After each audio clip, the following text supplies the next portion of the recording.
比特币 ETF 爆量流入，拉涨了比特币吗？FTX 160亿美金左右的资金何时会流入市场？如果你对这些问题感兴趣，请随我看下去。我们看到比特币现货 ETF 在10月11号星期五的流入量呢，在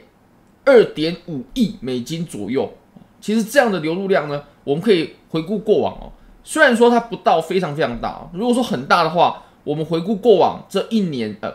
左右的数据的话，可能是要在6、7亿、7、8亿左右才算是很大。那2、3亿的话呢，虽然说不到很大哦，但以我们近期震荡的走势来说呢，也算是一笔很不错的流入量。那当然也拉动了比特币。你可以看到比特币在我们这2天啊有还不错的上涨。你可以看到它总的来说呢，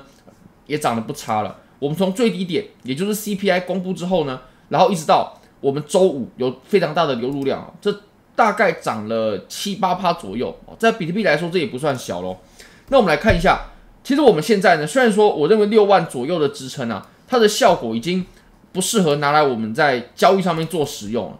因为如果说一个有效的支撑呢，它不应该被来来回回的穿插。你可以看到我们在前面呢，这个位置它被来来回回的穿插了。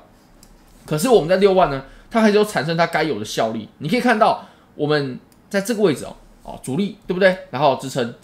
所以没问题。6万这个位置它还是有产生出效果的。不过我认为在交易上面呢，6万的这个参考价值已经很低了，因为前面被来来回回这样的穿插，那就表示这里的效果真的是不太好。那我们现在在走的形态，你可以观察一下我们在这里对不对？我们的低点在逐步的抬高，然后我们的高点呢基本上是在很相近的位置。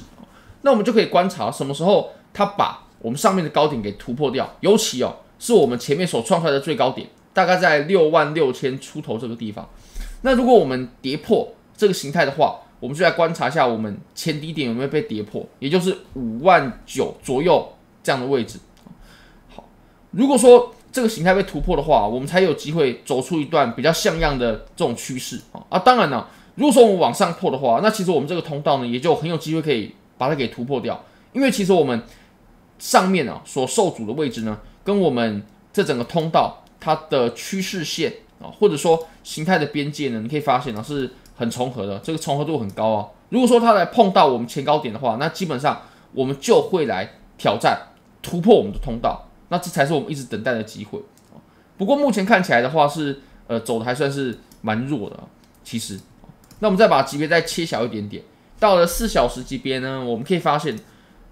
其实我们在昨天，我个人在昨天呢，我自己还不是很重视这条趋势线，可是我们又碰出过来了，而且我们又产生了停留的这种效果，所以我认为我们现在是可以很仔细的可以比较重视这条趋势线这条趋势线它有3个接触点，那就表示它绝对有效。那我们可以看到呢，如果说这条趋势线被突破的话，那我们来挑战前面的高点，甚至我们通道的上边界就非常有机会了。当然前提是我们 ETF 需要有连续不停的巨量的流入。那如果说这次又突破失败的话，我认为我们再往下测试到我们比如说57000啦，甚至53000、54000的几率就是很高的了。好，如果你对这些交易机会感兴趣的话，非常欢迎你可以点击影片下方的 Bybit 链接。现在非常欢迎大家可以加入我的 WSOT 科比托战队。那如果你没有 Bybit 账号的话，你只要 KYC 入金$100就送你$500的仓位。你只要点击下方的链接呢，你就可以加入我们战队了。那我们战队呢会在连续10天接下来这10天呢，每天都会抽出4位幸运的得主来获得$25的现金，你可以直接提币走的，我们就直接现场来抽。我们来看我们有212个人嘛，那我们很简单，我们就是1到212，那我们中间呢就抽取4个数字，这4个数字呢，每个人就可以获得$25我们来看一下12、19、87、92，这4个人呢，欢迎你们寄你的交易所的截图你只要截图确认这个名字是你那我们就会把$25呢，然后打到你的账户。那记得要有你的 UID不然我们不知道要怎么打过去。12、19、87、92，我们来看一下12的话，幸运得主是这位Enzo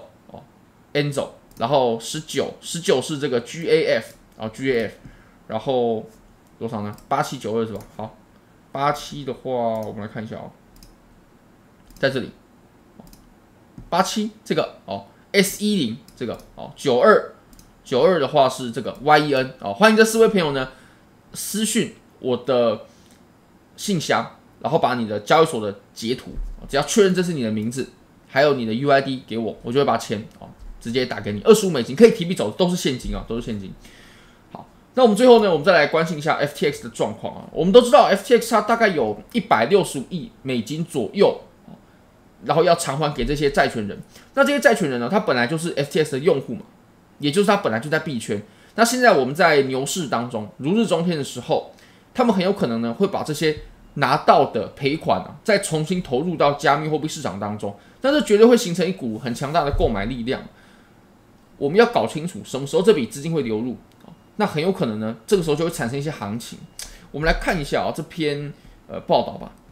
那目前呢 ，FTX 它所拥有的资金大概是在$147亿到$165亿左右。那我们来看我们之前有说过，在10月7号的时候呢，在美国有举办了一场听证会。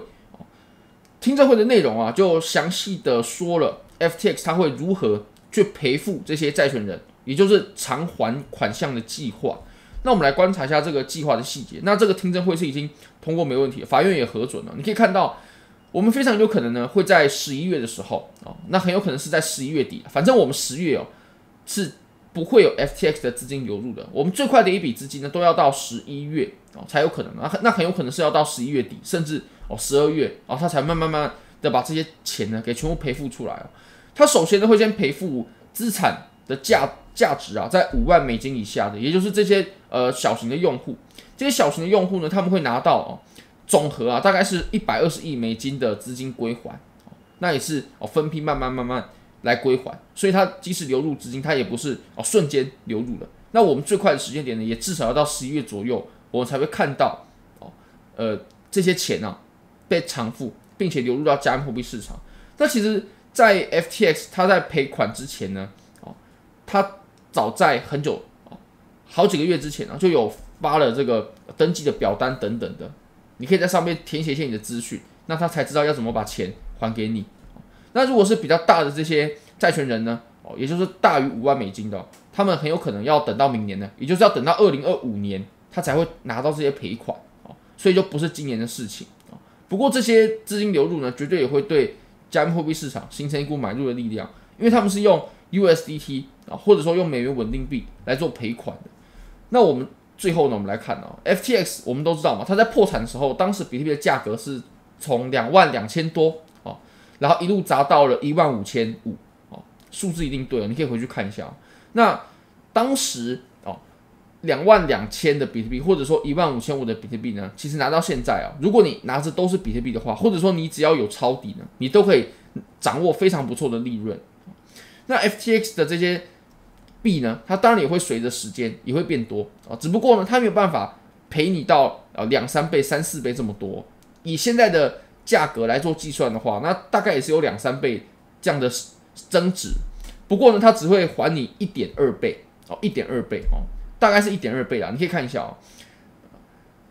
大概有98%的这些 FTX 债权人呢，都可以拿到119%的资金也就是升值的。不过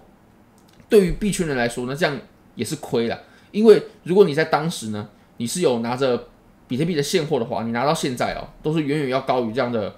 赔款的比例。好，那这点是大家可以注意一下的。